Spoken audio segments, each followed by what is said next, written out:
Well, hello, everybody.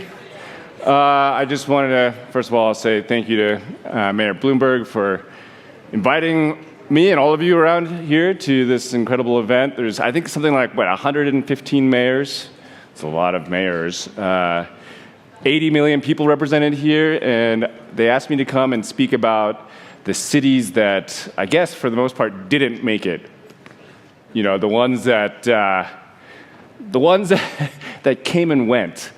I'm a National Geographic Explorer. I've spent the better part of the last, maybe 15 years traveling around the world looking at ancient cities. I'm an engineer. I use tools like this. It's a LiDAR. It's a laser on a drone that shoots billions of laser beams into the trees. And then when we look at the data afterwards, we can actually see both the trees, but we can also delete the trees and see what's underneath them and reveal the hidden past. And then we hike into these jungles and we have our machetes, and I don't have my cool fedora there. I was telling somebody backstage I should have my cool fedora. But we hike into the jungle and we find all these ancient cities and we see what they tell us about ourselves. Now,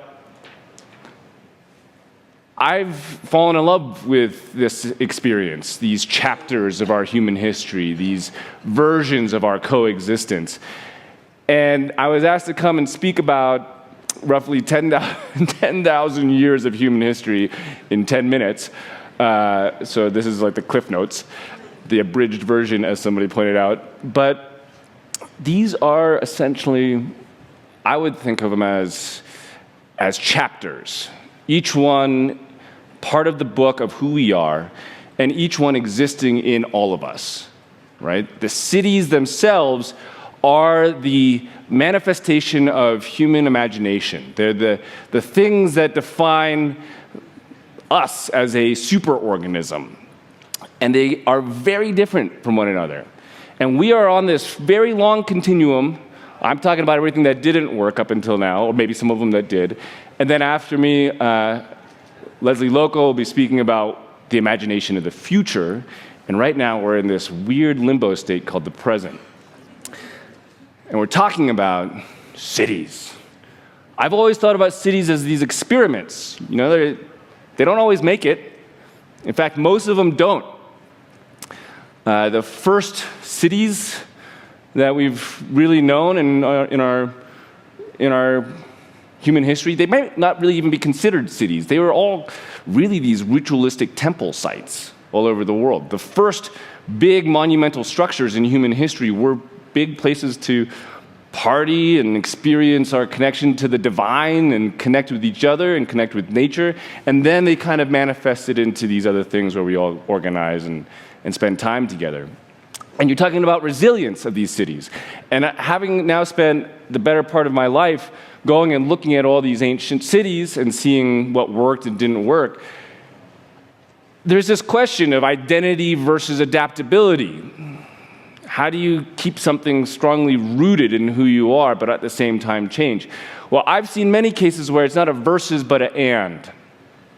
And that there's this other part of this, which is about the cities that were able to have a long-term vision versus a short-term vision that allowed them to continue and thrive.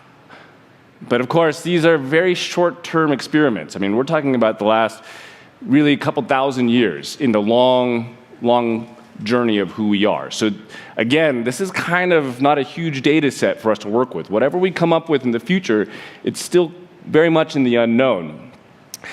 One of the longest continuously inhabited cities that I've ever seen and spent time in is Varanasi, India. Has anybody been here been to Varanasi, India? Yeah, okay. For those of you who have, it's a powerful, trippy place. I mean, it really brings you into a different mental state. The minute you walk into this city or get closer to this city, the smell of all the burning fires surrounds you, the colors of all the buildings, the pastels, they take you into an altered state of consciousness. The city itself, I think of, is a tool to take you into an altered state of consciousness so that you can get into a neuroplastic state that allows you to perform the ritual of letting go of something very important. and accepting something new. This is a place where for 3,000 years or more, Hindus have come to burn the dead of their loved ones at the banks of the Ganges to try to get to moksha, this process where you skip reincarnation and go into enlightenment. And I stood right in that little building in the middle of that image, and I was shown a tiny fire that I was told had been burning for 3,000 years continuously. Which I don't know if that's true or not, but there was two guys tending to that fire, and they didn't look that old, so I don't know, But it was pretty incredible. It was pretty incredible. This is this question. Does identity, does purpose have a huge role in the longevity of a city? Of course it does. Now, this is a unique case because it's a pilgrimage city, but this city has also faced huge upheavals in politics and climate and economies, and still its roots and its anchor in its identity has helped it last longer than almost any other city on planet Earth. Here's another one, the iconic city of Petra, right? I mean, this place is remarkable. It had a different kind of identity. It was a political zone. It was a trading nexus of the world at one point. They would trade frankincense and asphalt there and other asphalt, other materials that they were finding in the desert. But when I look at this, I think of ourselves as ants. We're a bunch of ants that have built our sandcastles in the hills. And what you don't see from this image is on the top of all those roofs are massive water catchment systems, incredible water catchment systems that all channel down on these facades. There's these tiny little channels that you can't see that run all the way through the city, down through the canyons, and into these cisterns underneath the city. And those cisterns are still filled with water today. This is a city that sees no more than 6 inches of rain a year, and yet somehow thrived. At its time, it had trees and buildings and all kinds of incredible, lush ferns. But the economy changed, and it didn't make it. It only lasted a couple hundred years. This is one of the most wild places I've ever been. This is in Micronesia. Those are basalt stones. This was built in the time of Genghis Khan, okay? Like, how do they do this? But this is in the middle of the Pacific Ocean. And this incredible city faced massive challenges to climate. This is a paper that we just published a couple of weeks ago in the Proceedings of National Academy of Science. And it shows the coral dating of the buildings relate to their processes of growth. And those two big spikes on the bottom there, those are the main phases of growth. And what you see right above it are the variabilities in El Niños. So basically, the city was built in response to El Niños. But when it came down to it, they didn't have enough to make it through the last one because they didn't have resources to find more of those huge stones, and eventually the city was abandoned. This is a story of the impact of El Niño, which is something I've seen across all of human history, and also and how we make long-term plans versus short-term plans. Look at a place like Amsterdam, which actually started being built around the same time as that city in Micronesia. It found its start in the Little Ice Age, and they did a lot of really incredible planning, and they started building out the canal systems, which everybody's very familiar with, and they faced the challenges of a changing climate with foresight that extended beyond the 20-year time frame. They weren't reactionary, and they found ways of looking at resource management that allowed them to continue to build and innovate around this process of resilience. Of course, we're in this other incredible place in Latin America, and this is a city not too far from here. I think this is in a part of Mexico. Probably that might be Calakmul, I think. But this is a giant Maya city. Now, I was told by the mayor of Guatemala recently, just backstage, that there was this incredible anecdote. He said that in Tikal, the big plaza in the middle, all these cities had these incredible major public plazas. You could stand on one pyramid, and you could talk to somebody on the other pyramid and hear them as if they were right there. But at the same time, everybody below you couldn't really hear you. It was like having a private connection between two people on top of a pyramid, which, first of all, it's incredible. The Maya they built, they were the centers of innovation, and they were born out of the jungle. I've always found that incredibly fascinating. But what was it that allowed them to be so imaginative? It was a connection to nature, it was a connection to art, astronomy, spirit, all these other things. But that same thing that allowed for all that innovation led to something that was pretty deeply human, which is social and economic disparity. Incredible disparity, right? If you could stand on top of a pyramid and talk to somebody else on the other side of the pyramid in the plaza, it was almost like you were two gods standing above all the people. And in a large realization, all those cities collapsed about at the same time. The Maya were a bunch of city-states that all fought against each other for resources. And at the end of the day, it was wars, and it was an extreme rapid growth. Most of these major cities, like Palenque and others, they were built by single individual lifetimes. They were built by kings and queens that were like, this is my mark on the ground. And they would expand, and then those El Niños would come, and other droughts would come, and they would wipe out these cities because they were not able to be resilient to their resources. Now, 10,000 years of human history, that's harmony. We got to figure out the harmony. In 10 minutes, and I'm already over, but our human history has had many major climate events. One of the biggest ones was this 4.2 thousand year ago event called the 4.2 kilo event, and the whole world faced major climate changes. And what you see in the right there is the salt layers of these long droughts that I was able to observe in the Dead Sea of Israel.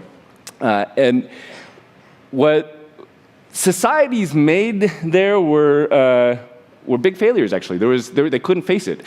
The Akkadians, the old kingdom of Egypt, Mesopotamia, they all collapsed following this crazy period of climate change. But there was a few that made it, a few small cities that made it. And those that made it, they had some interesting things about them. There was this city that I was shown outside of Israel called Kabri, where the Canaanites survived and thrived. And in their buildings, they had these huge dining halls with no central seating. There was not like some kingship at the middle. Everybody was kind of equal. And that's over 3,000, equivalent of 3,000 bottles of wine that they had stored in one room alone. So they had big parties there. They had, it was like, the end of the world, bring out the wine. But they also found artifacts from all over the world there. They found artifacts from Cyprus and beyond, and it was about opening borders and creating connectedness. It was about finding a way to work together with places from far away and choosing not to have that extreme social hierarchy. Choosing to see the good in each other and the opportunity to depend on each other. I think of cities like Istanbul and other places like that that have always had these layers of convergence and trade that have made it. Cities are our human experience and our human experiment in our collective existence, right? That's why we get together. We want to be part of something bigger than ourselves. We want to imagine that we can depend on each other, that we can thrive with each other, that we can be inspired by each other. But what is it that allows us cities to maybe thrive and not disappear and become a lost city that I'll search for with my LiDAR? I mean, it's just basic elements of our human condition. It's finding our identity, our purpose, figuring out how to be adaptive, but while still having that root and that anchor, having a vision that lasts more than 20 years and trying to look at the 200-year time frame, the 300-year time frame, because that's what's coming. We're looking at climate change that is coming at us, but it's coming at us in a big way, and we can see it. We can see where it's coming, and we can have long-term vision and not think about things the way that the Micronesian city of Namadol did, but maybe looking at other ways of being more sustainable in our resource management. It's about harmony, okay? Like that's the lesson that I've seen in all these cities. When the resources get tight, when the environment starts to shift, it's how we work together, and the massive changes in hierarchy and social dynamics and social disparity, they ruin that harmony. They make it so these cities have collapsed. But at the end of the day, it's about connectedness. We're one planet. And in the long journey of our human epoch, we've never met a moment like this where we are as interconnected as we've ever been before. And I loved what Mayor Johnson said a couple of speeches ago from Denver. We are innately good in our human nature. That is something that I've seen in our human story. That is something I've seen. So as we face the challenges of tomorrow, we think about our futures of today and tomorrow and the changing climates that we have and all the challenges that we face, I think it's leaning on that good in the human spirit and finding that connectedness that can help us get through it all. So thank you very much, and here's for the future.